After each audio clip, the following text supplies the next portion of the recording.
যে হোয়াইট হাউসে আমন্ত্রণ পাওয়া একসময় রাষ্ট্রপ্রধানদের জন্য আনন্দ এবং সম্মানের ছিল, সেটি যেন এখন আতঙ্কের বিষয়ে পরিণত হয়েছে। রীতিমতো ডেকে নিয়ে একের পর এক অতিথিকে বিব্রত করে চলেছেন ডোনাল্ড ট্রাম্প। এবার হোয়াইট হাউসে ট্রাম্পের তোপের মুখে নাজেহাল হতে হলো দক্ষিণ আফ্রিকার প্রেসিডেন্ট সিরিল রামাফোসাকে। এর আগে চরম অপমানিত হয়ে ওভাল অফিস ছাড়তে হয়েছিল ইউক্রেনের প্রেসিডেন্টকে।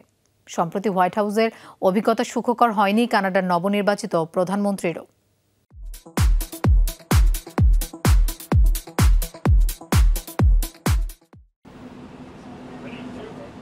যুক্তরাষ্ট্রের শুল্ক আরোপ নিয়ে উত্তেজনা কমাতে হোয়াইট হাউসে দক্ষিণ আফ্রিকার প্রেসিডেন্ট সিরিল রামাফোসা।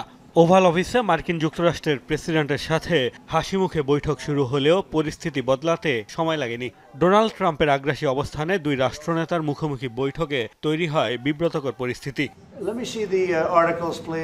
আলোচনা শুরুর কিছু সময় পরই দক্ষিণ আফ্রিকায় শ্বেতাঙ্গ গণহত্যা নিয়ে ভিডিও চালিয়ে দেন ট্রাম্প। যে স্থানে বৈঠক হয়েছে সেখানে সচরাচর টেলিভিশন না থাকলেও এদিন সব প্রস্তুতি নিয়েই এসেছিলেন মার্কিন প্রেসিডেন্ট। সাথে নিয়ে এসেছিলেন পত্রিকার কাটিং। যদিও যে ভিডিও চালানো হয়েছিল সেটি ভুয়া বলে জানিয়েছে বিভিন্ন ফ্যাক্ট চেক সংস্থা। দক্ষিণ আফ্রিকা নিয়ে অনেকেই খুব চিন্তিত, আর এটাই এই সভার উদ্দেশ্য। অনেক মানুষ আছে যারা মনে করে যে তাদের উপর নির্যাতন করা হচ্ছে এবং তারা যুক্তরাষ্ট্রে চলে আসছে। শ্বেতাঙ্গ কৃষকরা দক্ষিণ আফ্রিকা থেকে পালিয়ে যাচ্ছে। এটি খুবই দুঃখজনক।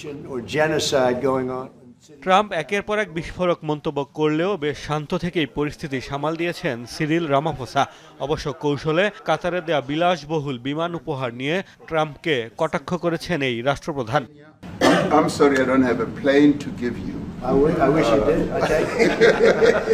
এর আগে গত ফেব্রুয়ারিতে ডোনাল্ড ট্রাম্প ও ভাইস প্রেসিডেন্ট জেডি ভান্সের আগ্রাসী আচরণে চরম অপমানিত হতে হয়েছিল ইউক্রেনের প্রেসিডেন্ট ভলোদিমির জেলেনস্কিকে। খাবার না খেয়েই ওভাল অফিস ছাড়তে হয়েছিল তাকে। কানাডার প্রধানমন্ত্রী হওয়ার পর যুক্তরাষ্ট্র সফরে গিয়ে বিব্রত হতে হয়েছিল মার্ক কার্নিকেও।